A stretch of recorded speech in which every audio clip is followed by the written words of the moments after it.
Guess I can just go back to the Dairy Queen,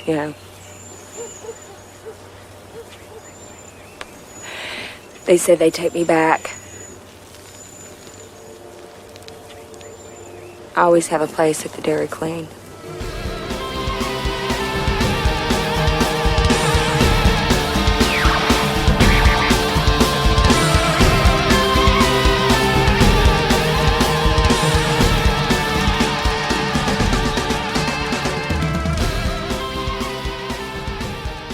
Hey, fun fans, it's We Enjoy.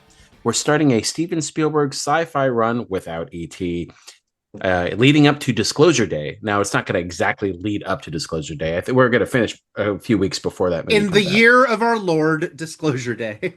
It's coming out this year. We will do a breakout episode about it. Yeah, so we're kicking things off with Close Encounters of the Third Time.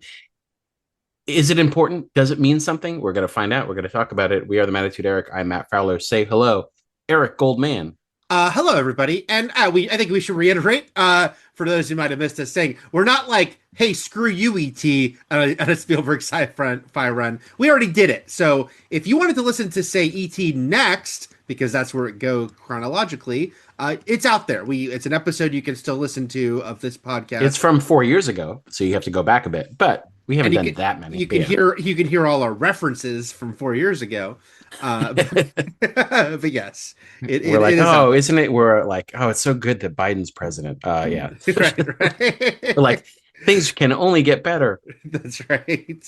The Close Encounters is a movie I'm not going to say I have an odd relationship with, but I haven't watched it in a long while. Mm-hmm. And as a kid, I will say, obviously, there are elements of Jaws. Guys, we also did Jaws. You know that.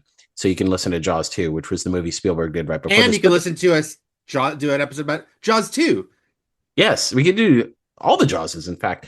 I had a weird relationship with Jaws 2, which is there were scary parts and I was interested in it, but there was I didn't appreciate that movie until I got older, right? Mm-hmm, you can appreciate the actual grown-up characters, when you're a little kid. Right. And so that's a big part of this movie too, which is Star Wars was in direct competition for my sci-fi eyes as a kid, and Close Encounters was not going to win out in this fight. I watched Close Encounters as a kid. It did not thrill me. Mm-hmm. It's still fascinating. It's more of an interesting movie to me than an engrossing one. And I think it's also meant for the big screen. The final 20 minutes or so are sort of stunning and spectacular, especially if you could see it on a big screen. Practical effects all the way. It just looks amazing. But yeah, the movie itself is very interesting as far as its handling of aliens. And this is a movie that Spielberg was thinking about doing and developing before he did Jaws. He was, ruminating on this since he was a kid because he had a fascination with sci-fi and aliens. But Eric, what do you think of Close Encounters? How often do you watch it? How often have you watched it? When did you first see it?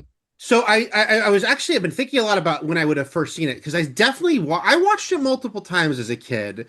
Unlike Jaws, which I talked about, kind of took a while to grab me. There was something about Close Encounters, even though, of course, I was watching Star Wars way more, and this is way more of an adult movie, and not a sort of action adventure. Although when Spielberg wants to make it that briefly a little bit, of course, he's very good at that. But I was trying to remember in my initial memory, I was like, well, I must have seen this at home for the first time, because when it opened, we were 2 years old and we were not, I wasn't going to see this movie. Right. And Star Wars, never left theaters kind of until Empire. So I don't know when I first saw Star Wars. I just know at some point, probably when I was around 4, I was taken to see Star Wars.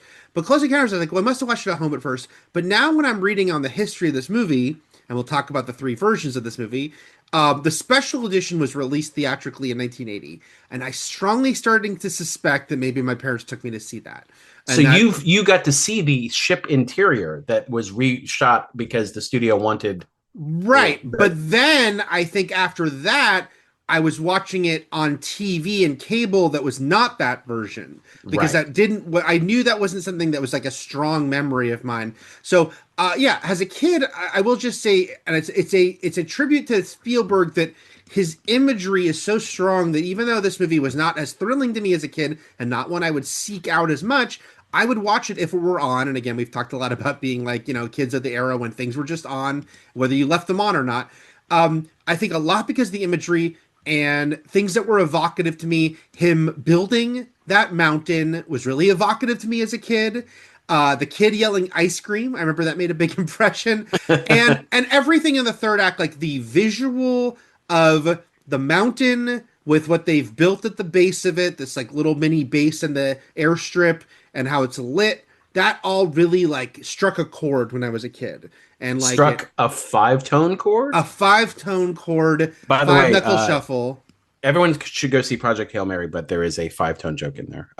Well, yeah, that's as a handful of little sci-fi movie references here. Not egregious. But that's an interesting thing that I was thinking about because Close Encounters for us as 80s kids was one of those touchstone references, which is to say it was a frequently referenced movie in other movies and pop culture and comedy, especially because it had a real, a go-to, which is those 5 chords.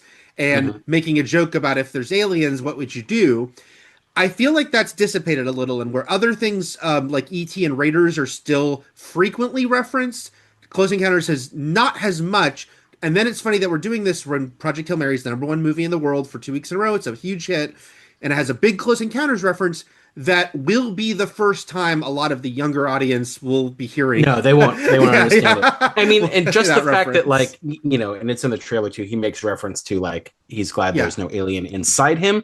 I mean, the Alien movies, which are a totally different, tonally like genre movie, they are running franchise that still exists to this day. This is not a franchise. There's been no Close Encounters Legacy sequel. There's been no follow-up. There's like no TV series. There's nothing, no reboot. It just exists in 1977. So it remains in the past. It just remains in our memories. And I'm not a cinematic historian. I feel like one of the big things, this movie was a big hit. Not a Jaws size hit, but this was still a big, decent hit. Not as a Star Wars size hit, which came out the same year, but a good follow up for old Steven Spielberg. The final third act is amazing. It's funny because when I'm watching the mothership come down, or even the little UFOs circle around, I'll be like, they're all in awe. Like it's minutes of people just looking on, in fascination at these dancing lights and stuff.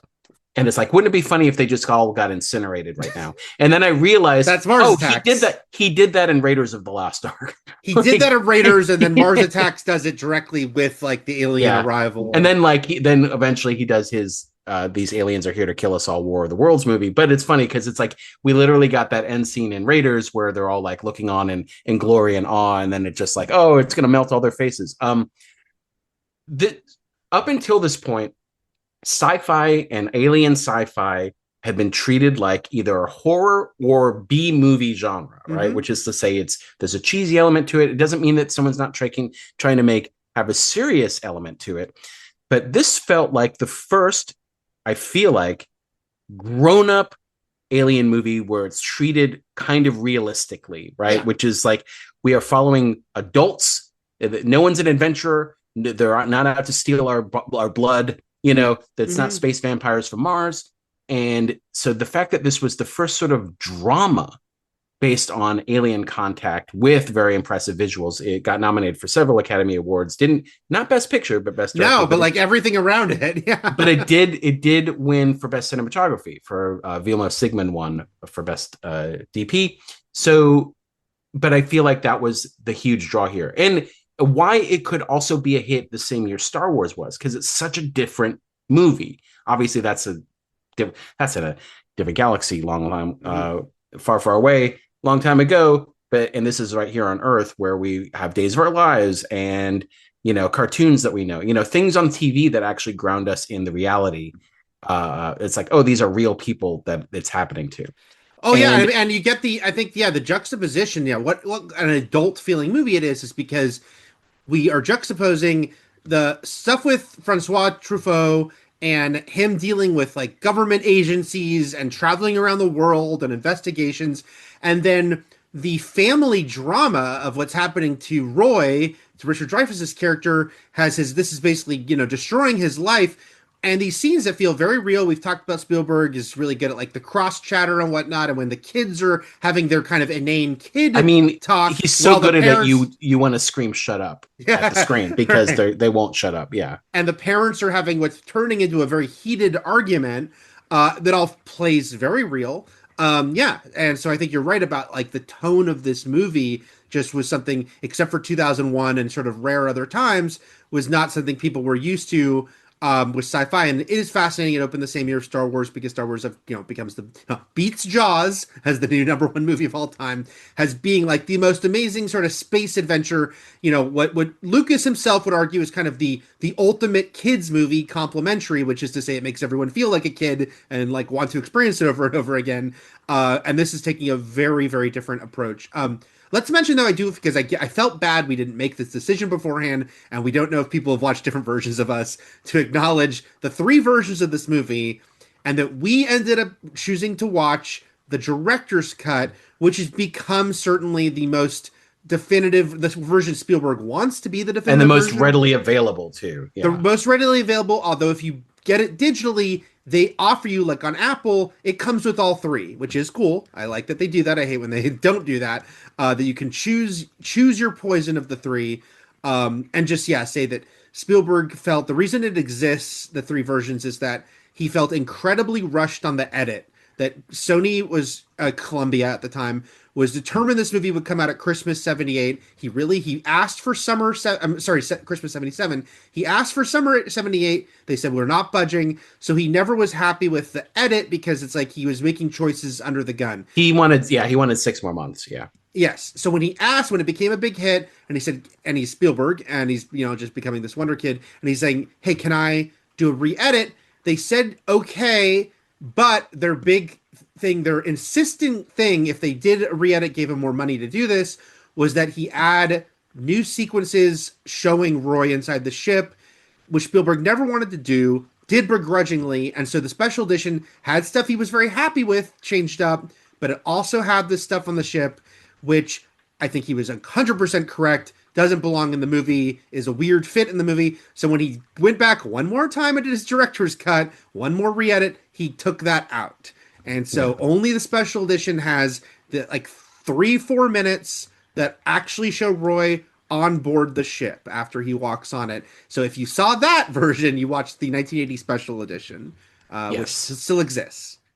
Well, though the director's cut is still the longest version, even without those scenes taken. Yes, out, so. But it's again very good special features on this, because you can actually even go through and watch all three. Like you can watch sequences that are different in all three, but they even just, and I didn't have time to do that, but it has text explaining, oh, this sequence got trimmed down in this version. This version added back this sequence. The boat being found in the desert is only in the special edition and director's cut. That wasn't in the theatrical version. And just all these little tweaks. It is Matt, how I found Carl Weathers though, because I saw his name in the closing credits. I go, I don't remember Carl Weathers. He's in a scene that was only in the theatrical version as a military police guy who Roy tries to con his way past when he gets to the evacuating town. And it's fails. weird that they do the bicep handshake though. Yes, he still does that. But yeah, that's why there's three versions. But it is interesting to even read the special edition reviews. Everyone felt like it was a really strong re-edit and made a good movie even better, or a great movie even better. Yeah. Because there were certain scenes he got to linger on more, or just just felt like he wasn't doing this rushed edit. So thinking back to the minds of 1977 that made this a huge hit, which is to say that's a stunning feat considering there's no resolution in this movie, right? Unless you are absolutely fine with the vague ending of this guy going off into space and not knowing what happens going forward. Yeah. Where about his wife and kids? It's a true journey, not destination movie. Right. And the fact that it could still be so successful, and it must have tapped into, like Lucas had said, the childlike wonder of, decades now of people seeing UFOs and UFO lore stemming back to Roswell and Project Blue Book, which was at one point the story of this movie. This movie had several forms over the years. One was it was going to be about a whistleblower in Project Blue Book. And for those who don't know, that was sort of the government UFO project that had a civilian scientist consultant, and who is actually gets a fun cameo in this movie. So if you recognize the guy at the end with the pipe and the beard who just stands out in the blue jacket who's looking, because I was like, where's the pipe guy been? Well, that is actually J. Allen Hynek, who was the Project Blue Book consultant, played by Aidan Gillen in the History Channel Project Blue Book series. Oh, that's funny. But and he's where the title comes from too. Yes, and he is the one who's like Close Encounters of the Third Kind. He developed these classifications of UFO evidence gathering. Third Kind is meeting an alien, obviously. Right. So, but like, you have to be invested in the adult characters of this movie. Now, as a kid, was there a kid in this movie? Yeah, but Barry was younger than we would have been when we were seeing this kind of for the first time. Mm-hmm. Barry was also a dickhead, so it's like we're not. Barry's fine. Barry's a fucking fool. He gets off a fool.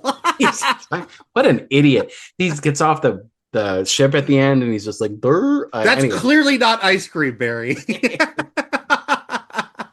Your logic also, Barry's a great reminder that all kids with seemingly grown, like people with grown-up sounding names were once kids. Mm-hmm. Like there's a baby out there named Linda, which just sounds weird because it sounds like a grown woman name, right? Right. There was also once a baby named Barry, which just also sounds bizarre. So, but yeah, the visual spectacle of this movie, and like the unfurling of the revelations of like, oh, these are like World War II fighters, and this boat went missing in the 1920s, and like all these mysteries piling up, and it's like a global thing coming together. And you have to be really invested in Roy Neary, this character who I find very annoying. He's okay. Annoying is probably not the right word, but what I wish, and there was only one scene with this family before he sees the UFO, right? Mm-hmm. He's home at night. He gets called into work because of a blackout, and their family was just as chaotic before the aliens came. So it after that, I feel like it's just more of the same bullshit with Roy. Before the aliens come, she's yelling at him to keep his shit off her table. And all the kids it's all crosstalk, all chattering and yelling still. And what is there was the middle kid is standing in his little sister's crib. Yes. And what is he doing? It was funny. It is funny. Realistic details. Chaos is like, yeah. Also, if that kid who's doing fractions is 8, I'll fucking eat my hat. I don't have a hat. That was a very mature 8. Yes. Like that kid's like fucking 13. I don't know what's going on. But then I also wondered, you know how we always say like, oh my God, this guy looks so old, but he was only 32. Mm-hmm. Is that the same for kids? Is that what an 8-year-old actually would look like in 1977? Everyone just looks older. I like Roy as a character, even though I don't know if I like Roy. And again, we, of course, we'll talk about the ending and his, the fact that he's like, never see you, family. And the fact that Spielberg himself says he wouldn't have done that ending after he had kids. This feels like the movie of a kid, or the product of divorce movie, right? Like this is like, right. My parents yelled all the time. We were all loud. I called my dad a crybaby, and then he left, and then I was sad, and he went on a UFO. Yeah, it's again, also watch The Fabelmans to get into the psyche of all of this. But yes, in which Spielberg freely admits he spent $40 million instead of going to therapy. Yes. Do you think adding salt to the wound for anyone out there who has an issue, like lingering issue, obviously it wasn't an issue for people in 1977 so much, with him being so obsessed with finding this Devil's Tower and like being so ready to just get on this fucking spaceship, like just days removed from his wife taking the kids and leaving, right? Like, so it's not like a year later. It's not like he's had time and he hasn't seen his kids in a while. It's like fresh wound, right? Do you think the kiss between him and Jillian is like salt on the wound? A little bit, even though it's not. I think it mostly, maybe they could have made it a little even lesser kiss, but I still think the way it plays is like, we understand each other and this is our goodbye. I think they both understand this is, and something, whatever's about to happen, this is their farewell. So I don't think it's like, oh, what could have been our great love. I think a kiss on the cheek or the forehead would have sufficed. Like, I actually even think just to get him this, I think maybe a smooch. It holds a beat longer than maybe it could have. But I still think hear me ultimately out. it's fine. Hear me out. Yeah. Fist bump. And Yeah, he's like fist my bump, and then she's like yes. Yes.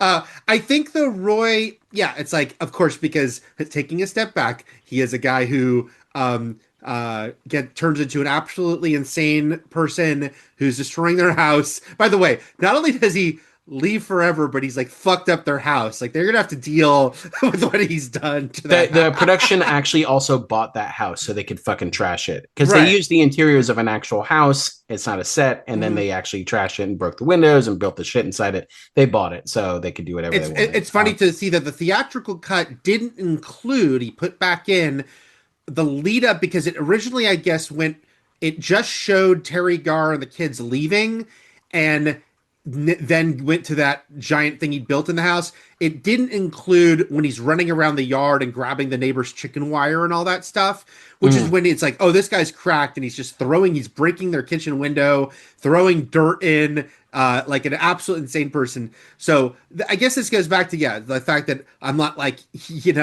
yay, Roy, but I think his depiction of him has, like, you understand that this is a compulsion at this point. This is something it's really ratcheted into him. And again, this is not a movie that's going to give you hard explanations, but a dozen people are called to this site. There's something that's happened with the aliens. And possibly hundreds to thousands more who just didn't go on the trip. Couldn't make it. Yeah. People have these visions in their head, and it is sort of driving them mad. Yes. Right? Yeah. So we understand it's like something has hooked into him because of these aliens. And I think that they just do a really good job, both through Dreyfuss's performance, but also even just makeup and hair. They give him like crazed eye and tired look as the movie goes on, that it's like he does have to do this. Hell, if you want to make analogies for like mental health, there's a million things you could put onto this movie, but I think it makes him very compelling, even if he's not likable, as a main character, because even at the end, even when they're at the mountain, and he tells Jillian, I have to go down further. He can't even just like, they're there, they're getting to see it all. But it's like, she has to get her son. Eventually she's like, I have to go down too. But yeah. But he has to like go as far as he can go. And I think it is very intriguing how it depicts that. By the way, I do want to talk about, we're talking about, how people age, and is this really an 8-year-old kid? He just looks 5 years older. It's really funny for me. And as we talk about people looking older, Richard Dreyfuss, very funny, because Richard Dreyfuss, in a 4-year span, 1973, American Graffiti, he's playing teenager, high school. He's about to graduate high school. 2 years later, Jaws, he's playing the kid, which means like mid-20s. Like he's a graduate, he's got a degree. He's the young guy. And now in 77, he is the father of 3. And then it's funny for us, Matt, because he wouldn't act a lot in the early 80s. I don't know what was going on, but he only has like 3 credits from like 80 to 86, and none of them are movies I've heard of. Considering the blockbusters he was in, you'd think it would be a different story. But he makes a comeback with Down and Out in Beverly Hills, and he has gone gray very early. He went full gray and didn't try to hide that, and he grew a mustache. So by the time he makes a comeback, he looks 55. Yeah. He looks 55, and he's playing middle-aged guys from then on. So yeah, just a funny thing to see how quickly that can happen. That again, I think speaks to people just fucking started to look older a lot quicker. And I remember, so again, like, I don't know when we talked about this, maybe Sea of Love got brought up, or some of these movies, we knew they were a big deal because an actor was back. Yes. An actor we didn't necessarily know. So like when Sea of Love, everyone's like, the new Al Pacino. I'm like, the new whata, like, right. Who the fuck's this guy? Same thing with Down and Out Beverly Hills. We knew somehow it was a big deal that Dreyfuss was back on the screen. Mm-hmm, but I didn't know him. I don't know if I drew the correlation between Jaws. I don't think I had.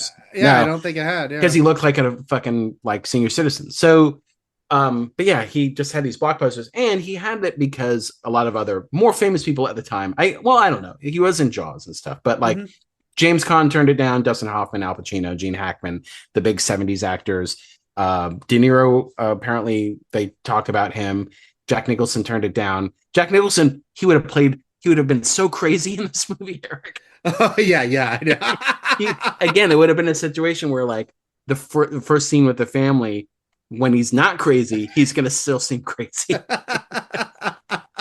Yeah, it would have been funny if he did this and The Shining. It's like Melinda the fuck your Dillon, family do. yeah. Melinda Dillon got nominated for an Academy Award for this movie for playing Jillian, known to many, obviously, for Christmas Story, Mom and Christmas Story. And that's generational because that never stops playing. Yeah. But also, everything from like Prince of Tides to Magnolia to like she's just in a ton of shit. But yeah, I think these are her big two: is Close Encounters and Christmas Story. And Terry Garr at this point was kind of new to the scene.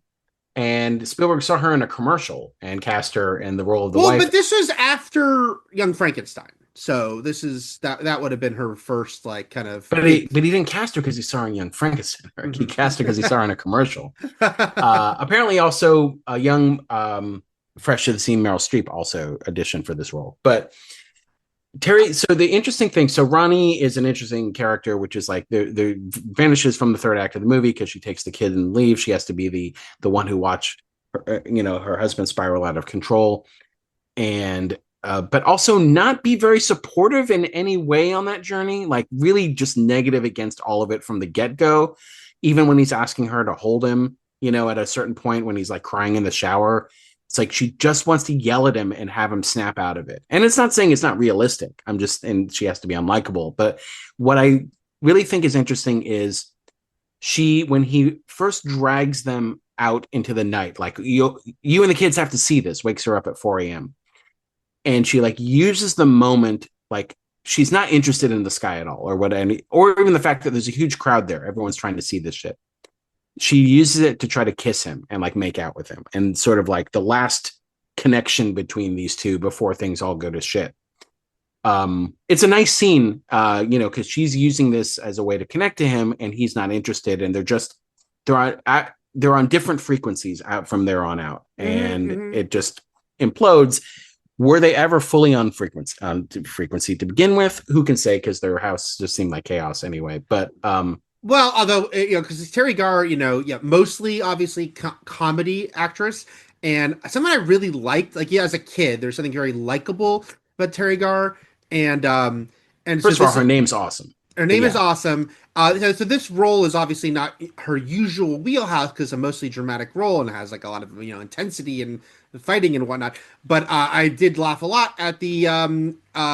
It's a good reason to cast her is because there's that one scene when he wakes them up in the middle of the night and he takes everyone, he's already acting like an insane person because he's waking them up at like 4 a.m. and dragging them out. And there is that, and she gives great delivery on the line when she walks up to him and she's like, "Don't you think I'm taking this really well? That he's doing this insanity." But yes, I think after that point, as he will not curb that insanity, she cannot go down that road with him, which I think we understand. Outside of Francois Truffaut, who is a occasional actor, but mostly a filmmaker, a pioneering member of the French New Wave, along with Jean-Luc Godard. This is literally a director who would win, I think a few years earlier, won an Academy Award for Best Foreign Film for Day for Night. Plays the French scientist who's based on a real French scientist who was a UFO researcher and investigator. This character as sort of this globe-trotting character who's there basically for exposition's sake, but also just sort of an interesting element to the movie because he speaks primarily French. So then we get Bob Balaban in there, who many would know just from comedies and from the Christopher Guest movies and stuff like that, and Seinfeld, as the cartographer who's just for except he's got translate this dude. He's big 70s beard, beard Balaban. Beardo Balaban, which is my favorite Hobbit. I'm trying to remember because Fabelmans obviously has the great final scene with David Lynch playing John Ford. Now that is a sort of a double in joke, right? Because he gets an amazing director to play an amazing director. But between Francois Truffaut and David Lynch, were there other times, or those are the two times where Spielberg cast a acclaimed director in one of his movies? Oh, there you go. There you go. Okay, of Yeah, course. Jurassic Yes. Park. Yeah. Yeah, so it was kind of it's not like a constant thing for him, but it's definitely something he does like to do from time to time. Yeah, when he finds that he's like, "Hey, can you act?" Maybe he probably didn't ask that of David Lynch, but with these two Right. guys, with Attenborough and Truffaut, he knew they could carry a Well, scene. if you watch Twin Peaks or Louis, he knew that David Lynch could act too. So there you If we watch Twin Peaks, he's like, "Can you shout?" Uh, go. Can you yell at my main character who's me? he's like, "Yeah, I can act, but I can only play a guy named Gordon who shouts. That's all I can do." Can you be John Ford, aka Gordon? He's like, "Only yeah, Also, this is interesting, and I'm sure we talked about this in passing, but Spielberg has, like, besides one of our greatest directors ever, and a huge auteur, has very few screenplay credits, and so I just want to note this is one of them. That it's like though this, he got Poltergeist, a lot of Fablemans. help from a lot Yeah, of oh different yeah, writers. a lot of people Chimed do. in, though he still got sole writing credit for somehow. But yeah, Well, this yeah, was yeah, but I mean, I think that speaks to, again, as we talked about, all these movies have a million writers. Not all, but many do. But for him to get the screenplay credit at all, much less sole screenplay credit, he did substantially versus other movies he develops where it is his story, but he's not the one actually physically writing the screenplay, or at least not enough to get that credit. But he does get it on this film. So, and I know you were talking about how there was a lot of different iterations of this story idea, but it is funny to hear him talk about so directly, as we talk about, how does modern life influence art, that he always wanted to do a movie about like an alien encounter, but how very directly Watergate affected adding a government cover up to it. That, like, that's what made him decide that this story would also involve they're lying to us, like yeah. that they don't want us to know something. That became I a will bigger. say that it's rumored, and I don't know if this was ever confirmed completely, but Spielberg said that NASA sent him like a 20-page letter telling him not to do the movie, which made him double down on the conspiracy angle. He's like, oh, well, then I'm touching on something they don't want me to say or reveal or something like that. So, but I think it's a movie like this, and the tone of this movie, again, like grown-up sci-fi, even though there's clearly a sense of like bright lights and wonder here, um, is why we can have a movie like Arrival or even Interstellar or sci-fi that's like mature and not Independence Day, which up until this point, I think primarily what sci-fi was. And like the aliens are out to get you or to snatch your body and replicate you or et cetera, et cetera. So Yeah, and it's funny because obviously 5 years later he'll make E.T. Now, there's some obvious parallels here, and he's talked about how the end of the movie of Close Encounters, when that alien has that communication with Francois Truffaut, where he does like the hand signals for the yeah. tones, and he does it back to him. That was like a big spark of inspiration for E.T. It was like the, hey, well, what if one of these aliens stuck around, and what would, and a relationship between And that. looked significantly grosser. Right, right. But again, the fact that ET becomes again the funny passing baton between Lucas, his buddy Lucas, and him, that would become the new number one movie of all time. Yes, it would beat Star Wars. By being a family adventure that, like, could be embraced on a much broader scale than Close Encounters. Close Encounters is a big hit, but that ET would like be a movie that everyone, including little kids, would respond to, by taking its own spin on a similar idea. Because that's the thing is like I can see, and I remember as a little kid, but I see little kids being in awe of certain parts of this movie, but not the whole thing. There are parts that I definitely tuned out of as a kid, and I was like, I don't. Yeah, grown-ups yelling, don't care, government doing whatever, who gives a shit. We would see the first of Spielberg's government agents in like toxic, in those like biosuits, mass government agents, which would be a very scary moment in E.T. as a kid. But for E.T., that's a movie I wanted. It's centered on the kids, and they would have been around my age or younger or older for some people, and like that's what I and you follow them, and that's what you would. Why the kids would want to see that movie over and over again. Yes, because they get to go on this adventure. But it is funny, watching this movie, how much of Spielberg's future you can see in it. Clearly, E.T., I think, is first and foremost. But the opening, even, and a couple other scenes, like when they're in the desert and the sand is blowing, there's a lot of Indiana Jones coded imagery in those sequences when they're fighting the planes. Mhm. And then all the stuff when we first meet Melinda Dillon and her son, very poltergeist with the toys coming to Oh my God. life. First of all, And every toy was somehow just default, even when it's not operating out of nowhere because of alien Mhm. interference. All toys back then looked terrifying in some regard. So it's kind of like how at one point in and the our sound culture, effects, the sound of they're also loud. at one point in our culture, clowns weren't scary for kids, Right. years and years ago. And then they just became like everything. And then you look back at what clowns, even before clowns became like a horror image, what clowns used to look like. And they were even more terrifying than the clowns of today. And like, oh my God, I let my kid sit on this Easter bunny's lap. Things just looked awful. Fast Yeah. food mascots were like Lovecraftian. They were terrifying.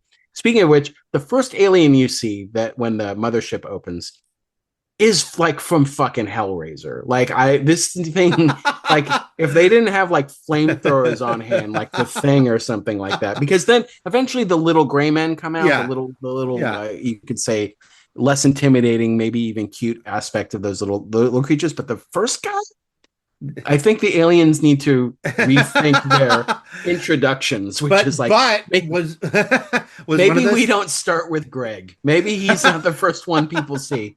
but he's such a people person. That made again the strong visual impression this made on me as a kid because yeah, the visual he comes out and he's kind of like spider-like at first, and then he stands up with his little skinny arms, and then he puts them out and it's, all backlit in silhouette. They purposely are not showing these guys in full detail. And very, very like made an impression, a little bit of a scary impression, God, but made an it's like impression. fucking Brundlefly. It's terrible. I don't like it. I don't like it. He needs to go in the back of the ship and stay there until they take off. And He's the one who, like, maybe Roy just left and he's going to suffer an eternity of torment. I don't know. Like, yeah, now we begin the experiments. Yeah, it's funny that yeah, it's like the yeah, that whole opening, but then the second time when the kid actually gets taken, that yeah, I think it did slightly scare me as a kid, but in a way that was exciting and intriguing. A visual that gets used a lot, which is the kid opening the door and it's like it's almost as bright as the sun. It's night, but it's like the lights of their well, ship are that's a so huge, bright. huge visual from the movie. Aside Yeah, from the mothership over Devil's Tower, it's like that kid, yeah, and standing it in the works doorway. so well. And Spielberg, obviously, he's a master, a visual storyteller in general, but his use of light is so good. And this is a movie that's sort of a masterclass in that because, on one hand, this movie doesn't hold back on showing like that there are ships, right? It's like Roy sees like a big ship fly overhead pretty early, but then there's those smaller ones. We don't know if those are probes exactly or what they are, Mhm. but it's like we just see them full on. And it's just and they're very and obviously the lighting is such a like huge part of it. And it works so well. I also thought about how it probably was a clever touch because it helped mask the matte lines. So there, yeah, obviously the matte paintings and the matte lines here, like it's effects of the era, not CGI, but obviously looking back at it with modern eyes, you're like, oh yeah, this you can see the seams here, obviously, but it's still so impressive. oh yeah, It's still just visually sort of kind of delicious, regardless of whether or not how you see how it's made. And if we're talking about holding back things, the money shot is the mothership, right? yes. So it's like they still did hold back on the big reveal of the thing we didn't even know was coming. So Yeah, and it's phenomenal. I still do, to cliche, but a sense of wonder when that giant ship flies over the mountain at the end. And again, I can say like 2026 adult, I can see oh well the military little like their temp base in the air and the landing strip that's been comped in. I can see that. It doesn't look seamless. But it doesn't matter because the ship and the mountain, which were all done with miniatures, look fucking fantastic. Like it looks so good. And yeah, it's just sort of visually stunning. And yeah, all through the movie, like when he's in his truck and the lights are shining through, it's just it really he's so good, Spielberg, with using light in such a cool way. By the way, Matt, you know me, I'm Valley Pride. but it was very funny just now. So I watched a little bit this morning of behind the scenes stuff. Well, they filmed in Burbank. I know that. Yeah.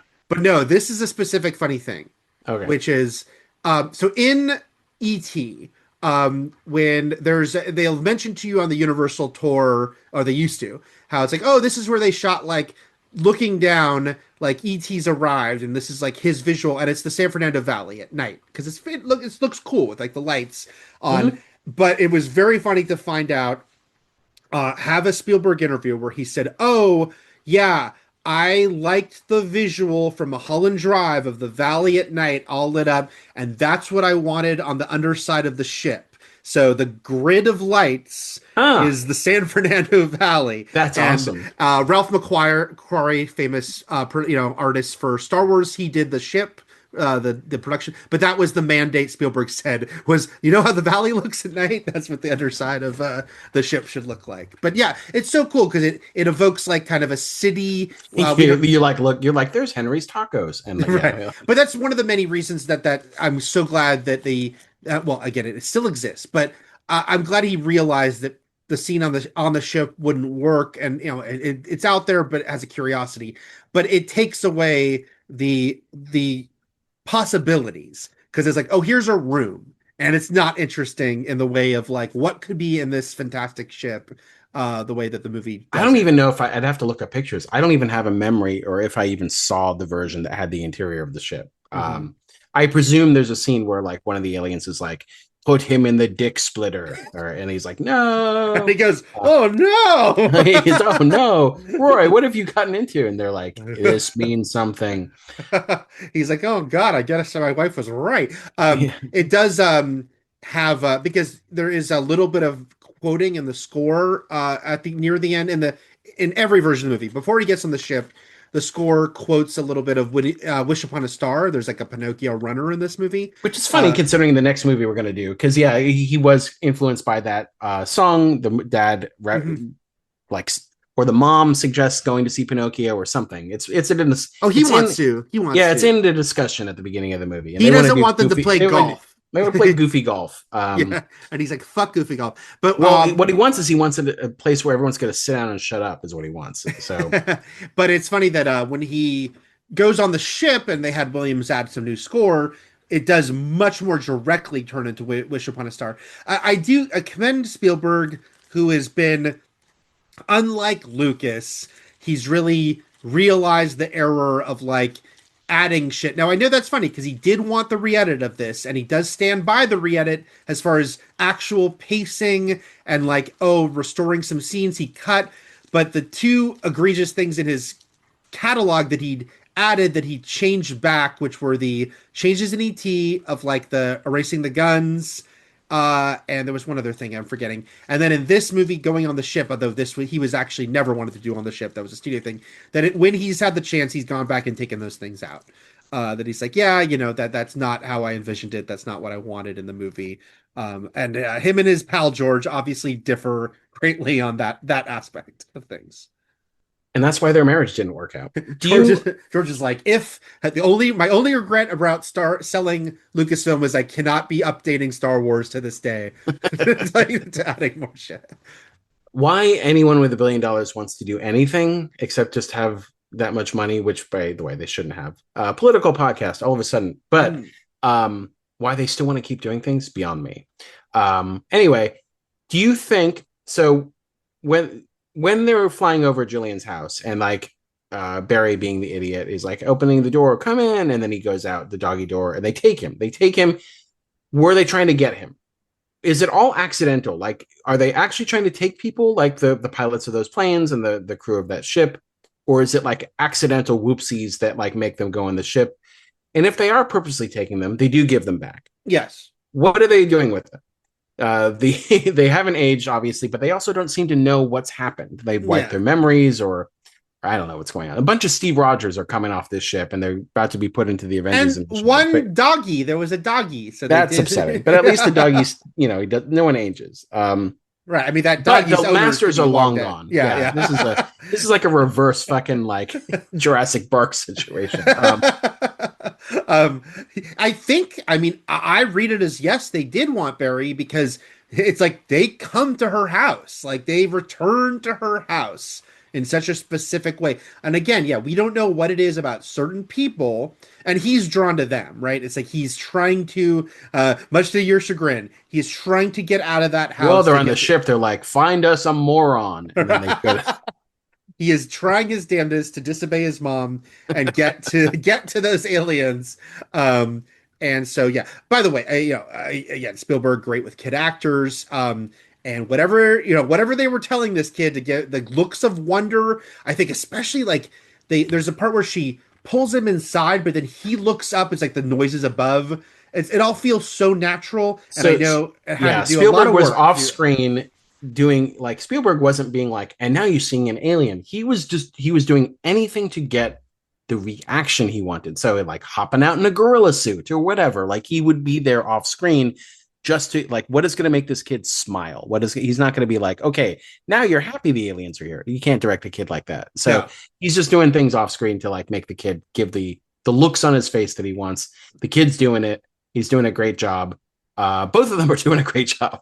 But that speaks to the kid being basically the kid is like Roy is like, I have to go to this ship and there's a feeling of rapture around it, right? It's like, this is my purpose. And obviously with the kid, you can't convey that the same way. They just do it by getting him to look delighted.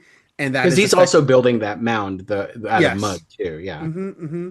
By the way, I cannot think of this is important, this means something without thinking of UHF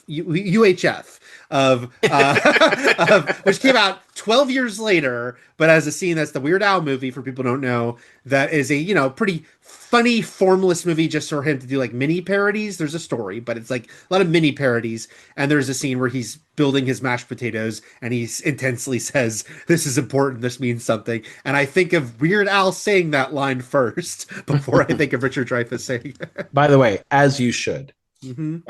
Because sometimes the cover is better than the original. And I'm a giant mashed potatoes fan. Maybe that's another reason I like this movie as a kid, Matt. Love mashed potatoes always. So there was something about the fact that I could recreate Roy's mountain of mashed potatoes. Do you like the mashed potato dance, as just like Chubby Checker sang about? I did not, but later on, I suppose. Do you like it when Chubby Checker collabed with the Fat Boys? Of course I did. Wipe it out, wipe. Chubby Checker and the Fat Boys. It's an old guy and modern people doing a song together. So, speaking of music, there was the ship played the Jaws theme too, right? Like that was like it's a huge that is very funny that they directly do that. I'm just confirming what I already believe. It's almost kind of like takes the piss out of the scene for me, but yeah, like, I wouldn't have done it. It's a weird. It almost feels like something that John Williams did as a joke to play for Spielberg. Spielberg's like, keep it in, that maybe he shouldn't have kept in. And like, oh, Stevie, yeah.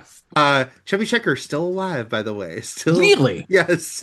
Good for him. Good for existing still. This movie doesn't linger. Like we were talking about the conspiracy theory aspect. Again, it's not like the movie's not like going to go deep into that, but there are dark overtones down to the fact that you can assume that the government killed all those animals because it's like they have to sell the story. No, well, did you see? So the whole thing was they put the animals to sleep. It's one big Goldfinger prank. Oh, that's right. They're not dead. Yeah. So that's the weirder thing is that they're not dead and that they've gassed the entire area. They are Goldfingering them. Yes. They've gassed the entire area in case someone drives through the quarantine zone, and so they can see the animals dead, I guess. It's like for the benefit of the rebel who's going to drive through that they don't even anticipate that these animals are all knocked out with narco sleepy gas that we infer at the end when they're dusting the area, they're dusting it with the sleep gas because they know they've got these escapees that the other escapees fall victim to, because only Roy and Jillian are left at the end because the other ones get dusted. And they're just asleep they're asleep through the whole thing. Poor guys. It's Larry, right? There's only only one guy gets out of the helicopter. Those other people, they were not as they were taken away. But yeah. So I'm just saying Larry, they were not sees as the dust committed coming, to the cause. and he's like, "Don't worry, they're just crop dusting." And I like the fact that we don't even see him fall victim to it. We assume that's what happened because they say this is sleep gas. So, Mm-hmm. but yeah, poor Larry sleeps through. He's just like, "Hey guys, what happened?" Narco Sleepy. Um, Carl Weathers mentioned that he's only in one version. Baby Lance Henriksen shows up in some shots at the end as the people are all the government guys. By the way, it was funny that they do announce when they're getting ready. They say, "Gentlemen and ladies," but I don't see a single female working on that group. No, That is but where I did see females, so this is interesting too. There is a crew of people who have been selected that wear these red jumpsuits and sunglasses to the point where they they look look like like they're from V. V. Yep. Yeah. So If you're an '80s kid, that's what you would think of seeing the visual of that. to the point where you're like, okay, did V borrow I obviously think from so. Close Encounters, which is a Yeah. huge movie, but there were like two women in that group, Mm-hmm. which is interesting because they're like, I don't know, they're sending off the emissaries of Earth. Everyone's got a crew cut except for the women. It's like this is a very whoever did the selecting of this team was a real boner because this looks like the blandest pilgrim crew ever to like set foot on a spaceship. And the aliens know that too because they don't pick any of those fuckers. They pick Roy, who's the fucking misfit. I know. Think about like, all the we people. want the idiot. Yeah, like all these people trained, and it's like no. The guy got fired from his job for the yeah, but they power. weren't called. He was invited. They weren't building mountains Yes. and I forcing actually their wife to leave them. Like I do like that line a lot that we didn't choose these people, they were invited. That he's what's Truffaut's character name, Lacombe, that he is the sort of true believer to the point that he's like, yeah, they're the ones that are supposed to do and this. it's his idea to like put Roy in the red jumpsuit and put him out there like as far as like a bio wench, which is like they could just pick whoever they want. Very intriguing, of course, about like the people at the end are from different eras. I've talked about I really like the TV show The 4400, which is all about like a group of people coming back that are from different eras like that. That's the inciting incident.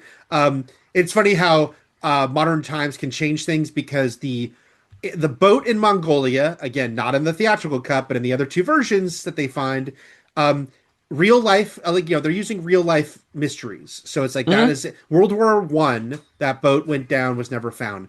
It was found in the 1980s off of Florida. So mystery solved. The aliens did not put it in Mongolia. Well, same thing with Flight 19 because they vanished in the Bermuda Triangle, the planes. So it's all real life stuff. Yeah. Mm-hmm, mm-hmm.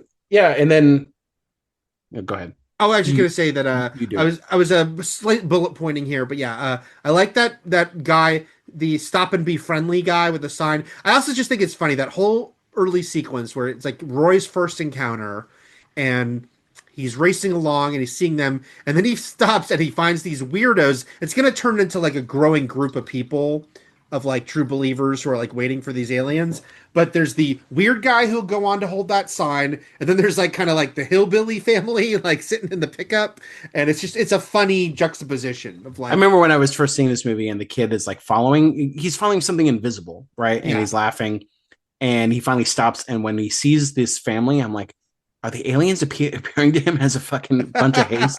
Right. Like he's like, hee, look at these hicks. I don't know.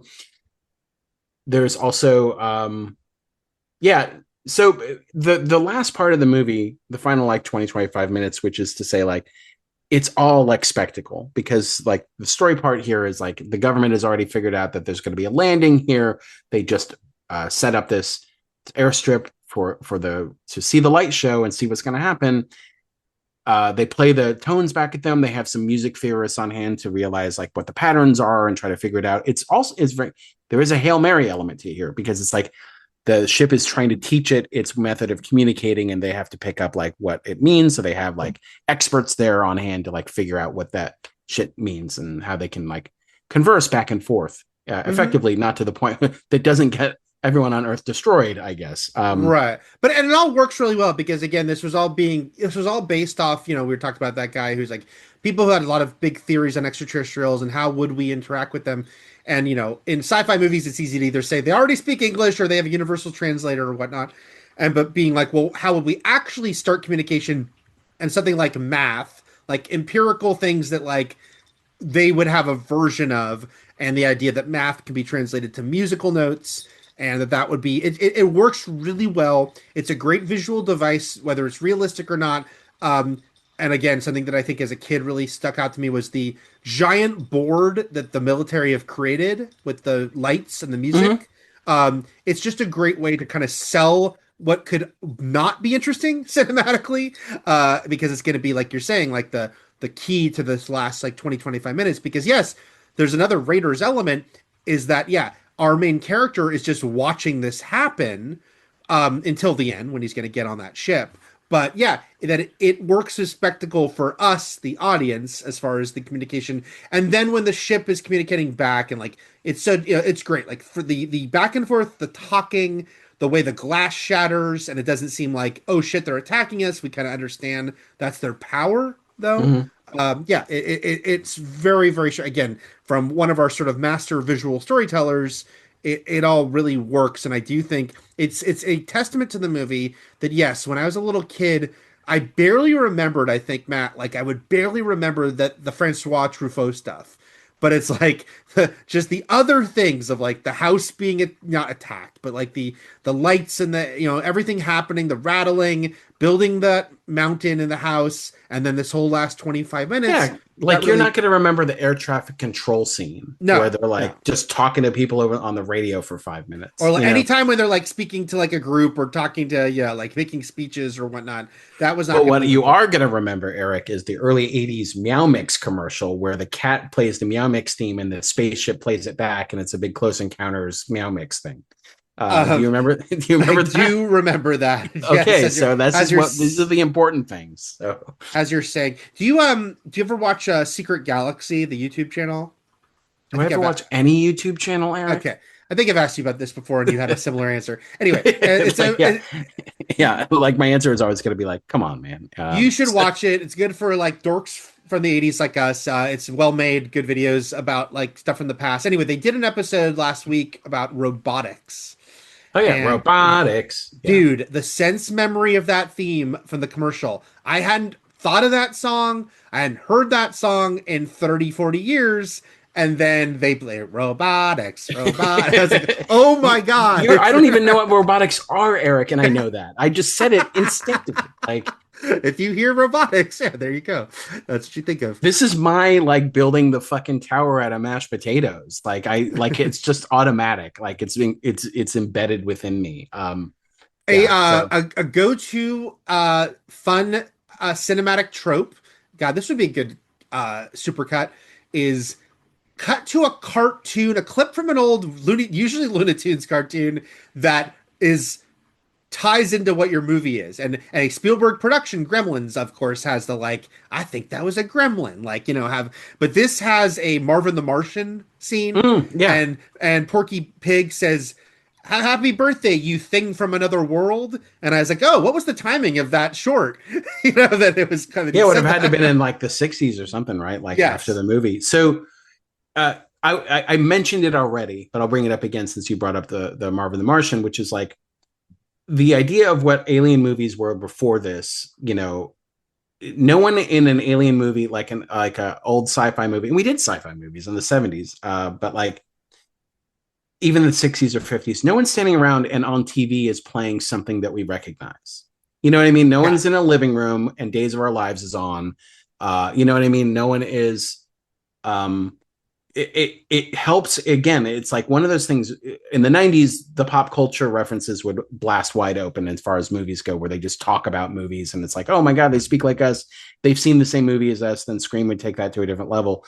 But like just in this movie, having those touchstones for people, that it could go from he's in the living room building that big mound of shit, and like it goes from Days of Our Lives to a news report. It's like, okay, well, the news report's obviously fake, but we just saw something we know is real.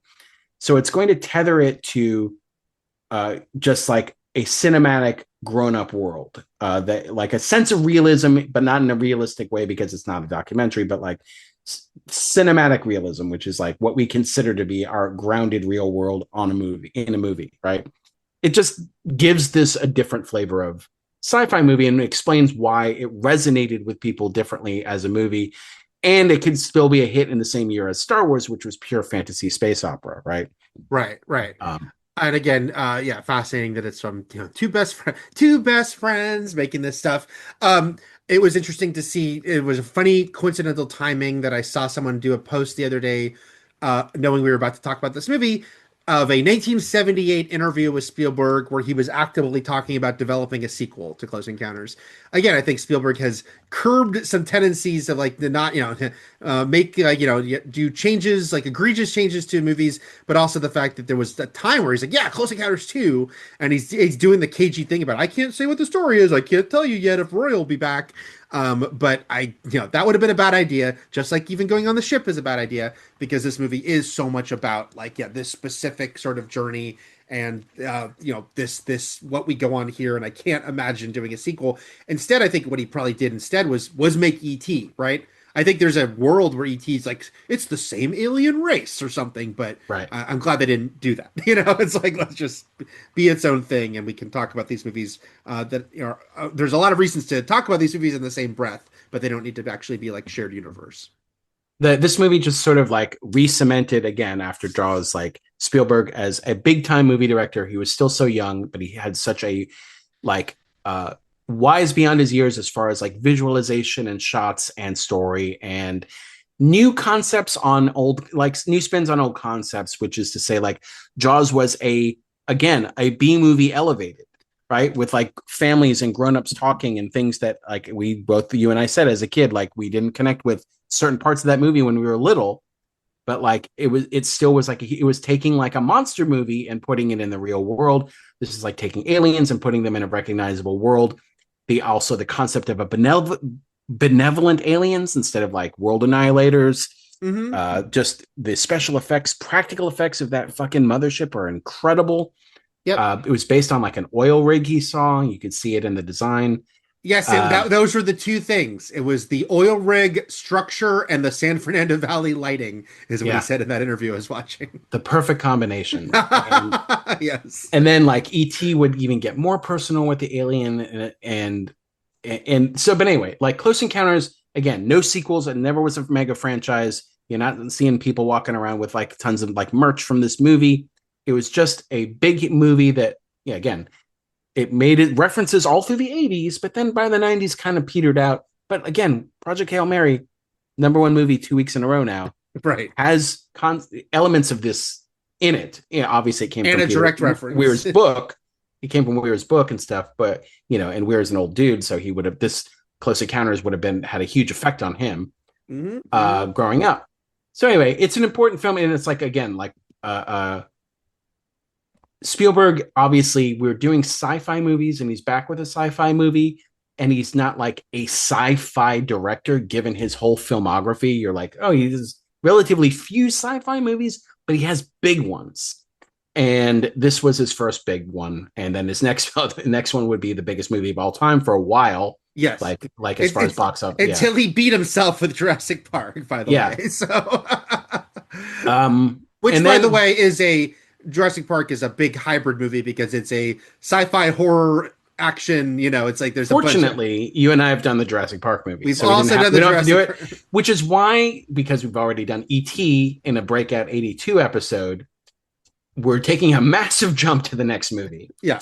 Which was a 2001's AI, artificial intelligence, which is a very different beast of a movie. But that's why actually the 2000s is when he's like, I'm going full sci-fi quite a bit. And starting with AI, artificial intelligence, which has a really interesting deep story behind the development of that movie and how it got made, and the final product is very, very unique. We'll talk about that next. Eric, do you have anything to add about Close Encounters before I'll just a couple final thoughts. So first of all, as we've mentioned, because we're doing this giant leap, we're doing a Spielberg sci-fi run. We're going from Close Encounters in 77 to 2001's AI. But yes, if you want to listen to us talk about E.T. and Jurassic Park, we've already so those episodes are out there. You should listen to even talked about Jurassic Park 2, since it's still a that's Lost true. World, since it's a Spielberg movie. Yeah, that's true. Very true. And I'll say the only tiny little thing I didn't mention from the actual movie tidbits is I did think it was fascinating that the aliens, either they turn everything on and it's a creepy thing like the vacuum coming out with the light, or they're like a temporary EMP, like when they fly overhead and his car. And it's a good gag when his when everything turns back on and he scares himself with his flashlight in his face.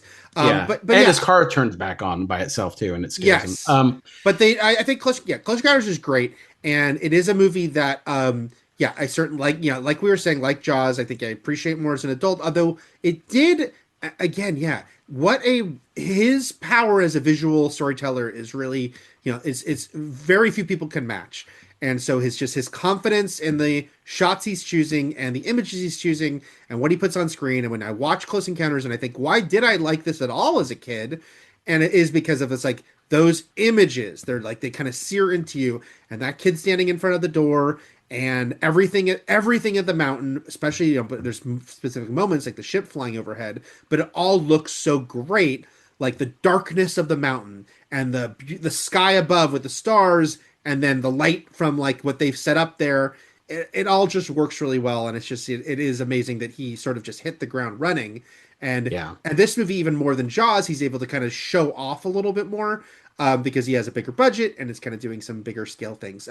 One day, if we ever do a like and also see Spielberg run, it would be interesting to do 1941, which is the movie he followed this up with, and it was like his first misstep. And it was his first bomb that Raiders, which we've also done on this podcast, was kind of having to atone for and kind of prove that he hadn't lost it.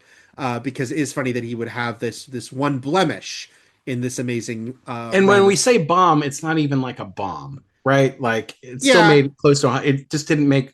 It cost a lot, and it didn't make more than 100 million. And so, its critical reception was so much lower. I think that's what it was. I think it was more even than the box office, is that people were like, "Oh, does he actually have it?" Right. Leftover joke that I had written down that it never got fit in, so I'll add it at the end here, which is like Roy's throwing a fit. He had the mashed potato stuff. He's outside screaming at the sky. He's like, "What is it?" And my joke was that Mike Patton, like from the sky, says, "It's it." Anyway, that's the joke. Well, I appreciate that joke. I don't know how many people listening. Nobody. It was just a joke for Eric, as all mine are. I still thank you for it. Okay. Yes. Anyway, good stuff. And we're going to go to more good stuff with AI next time. And more Pinocchio stuff. And normally I'm not saying good stuff in AI. Yeah. We'll talk about more of that next time. Until next time, everything is possible, but nothing is real. And Shakma. Shakma.